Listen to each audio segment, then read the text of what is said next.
Hi everyone, welcome back to my channel. તો friends, કેમ છો તમે બધા? કમેન્ટ કરીને મને અવશ્યથી કહેજો. તો આજે હું સરસ મજાની વઘારેલી ખીચડીની રેસીપી લઈને આવી છું. તો તેના માટે મેં અહીં ડુંગળી, ટામેટાં અને લીલા મરચાંને આ પીસમાં સુધારી લીધા છે. ત્યાર પછી મેં એક કુકરમાં થોડું તેલ ઉમેરી લીધું છે. આપણે 2 થી 3 પરી જેટલું તેલ ઉમેરી લેવાનું છે. અને ત્યાર પછી તેલ ગરમ થાય એટલે તેમાં 1 ચમચી રાઈ એડ કરી દેવાની છે. અને રાઈ એડ કર્યા પછી આપણે 1 ચમચી જીરું ઉમેરી લેવાનું છે. તો ફ્રેન્ડ્સ, આ વઘારેલી ખીચડીની રેસીપી એકદમ સરળ છે અને આ રેસીપીથી વઘારેલી ખીચડી ખૂબ જ સ્વાદિષ્ટ બને છે. હવે આપણું રાઈ અને જીરું તેલમાં કકડી જાય એટલે મેં 1/2 ચમચી જેટલી તેમાં હિંગ ઉમેરી લીધી છે.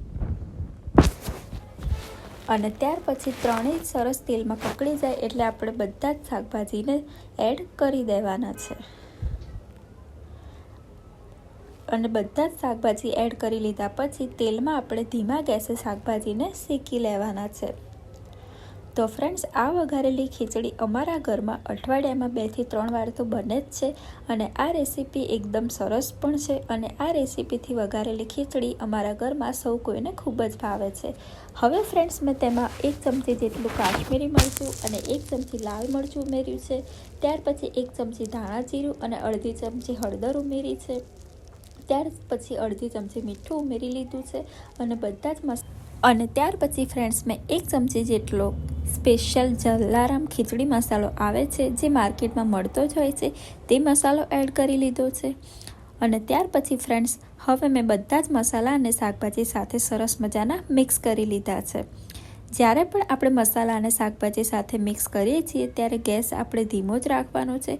ધીમા જ ગેસે આપણે શાકભાજીને મિક્સ કરી લેવાના છે. આપણે 2 થી 3 મિનિટ સુધી આ રીતે શાકભાજીને હલાવતા રહેવાનું છે અને આપણા મસાલા સાથે મિક્સ કરી લેવાના છે. અને ત્યાર પછી શાકભાજીમાં આ રીતે થોડું તેલ છૂટું થઈ જાય એટલે આપણે તેમાં પાણી એડ કરી લેવાનું છે. તો અહીં ફ્રેન્ડ્સ, મેં 1.5 વાટકી જેટલા ચોખા અને અડધી વાટકી દાળ લીધી હતી. એટલે અહીં મેં 4 ગ્લાસ જેટલું પાણી એડ કરી લીધું છે. આપણે ખીચડી એકદમ ઢીલી નથી કરવાની, આપણે માપસર ઢીલી રાખવાની છે. એટલે મેં 4 ગ્લાસ જેટલું પાણી એડ કરી લીધું છે. ત્યાર પછી મેં મસાલાને અને શાકભાજીને આ રીતે પાણી સાથે મિક્સ કરી લીધા છે. પાણીનો થોડો ઉભરો આવે ત્યાં સુધી આપણે પાણીને આ રીતે ગેસ ઉપર રાખી દેવાનું છે, ઉકળવા દેવાનું છે. જ્યાં સુધી આપણું પાણી ઉકળે છે ત્યાં સુધી આપણે ખીચડી અને દાળ જે પલાળ્યા હતા તેને બરાબર પાણીમાં ધોઈ દેવાના છે.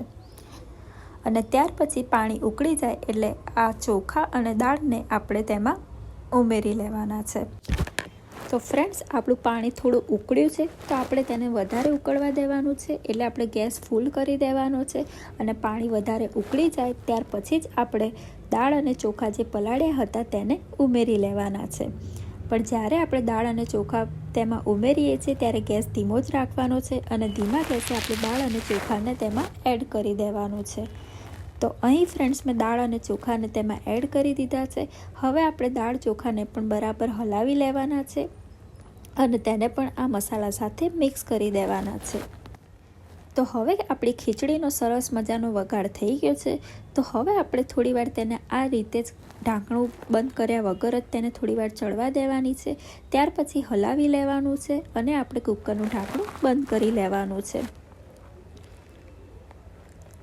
તો લગભગ આપણે 5 મિનિટ સુધી આ રીતે તેને ઉકળવા દીધી છે અને ત્યાર પછી કુકરનું ઢાંકણું બંધ કરી લીધું છે. અને કુકરની 4 સીટી થાય ત્યાં સુધી આપણે તેને બફાવા દેવાની છે. તો 4 સીટી થઈ ગઈ ત્યાર પછી મેં કુકરને થોડીવાર ઠંડુ થવા દીધું હતું અને ત્યાર પછી મેં ઢાંકણું ખોલી દીધું હતું. તો ફ્રેન્ડ્સ, આપણી સરસ મજાની વઘારેલી ખીચડી તૈયાર થઈ ગઈ છે. તો હવે આપણે તેને બરાબર હલાવી લેવાની છે અને ત્યાર પછી થોડી કોથમીર તેમાં એડ કરી દેવાની છે. તો ફ્રેન્ડ્સ, મારી આ વઘારેલી ખીચડીની રેસીપી એકદમ સરળ હતી. આ રેસીપીથી તમે ઘરે અવશ્ય વઘારેલી ખીચડી બનાવજો. આ રેસીપી એકદમ સરળ જેટલી હતી તેટલી જ આ રેસીપીથી વઘારેલી ખીચડી સ્વાદિષ્ટ બને છે. અને આ વઘારેલી ખીચડી અમારા ઘરમાં સૌ કોઈને બહુ જ પ્રિય છે. તો ફ્રેન્ડ્સ, વઘારેલી ખીચડીનો વિડીયો તમને ગમ્યો હોય તો વિડીયોને લાઇક, શેર, કમેન્ટ કરવાનું ના ભૂલતા અને ચેનલને સબસ્ક્રાઈબ કરી દેજો. Thank you.